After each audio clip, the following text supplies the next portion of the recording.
15 वर्षामध्ये आमदारांनी या मतदारसंघाचं नेतृत्व केलं, पण त्यांच्या निष्क्रियतेमुळं केवळ तिसरा हिस्सा पाणी आपण वापरतोय. राहिलेलं पाणी सोलापूर आणि सांगलीला जातंय. मानानी खटावच्या हक्काचं पाणी आपण वापरलं जात नाही. अशी परिस्थिती असताना आमदार स्वतःला जलनायक म्हणून घेत आहेत. पाणी सोडलं की ते मी पाणी सोडलं असं सांगतायत. हे पूर्णपणे खोटं आणि चुकीचं आहे. खरं तर ही योजना उरमोडीची योजना झाली त्यानंतर अनेक वर्ष पाणी उरमोडीच्या धरणामध्ये पडून होतं. उरमोडीचा जोड कालवा आहे जो कनेर कालव्याला जोडला जातो, तो कालवा झालेला नव्हता.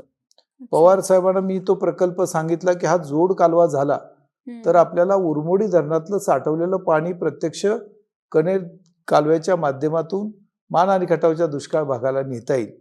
पवार साहेबांनी त्यात पुढाकार घेतला.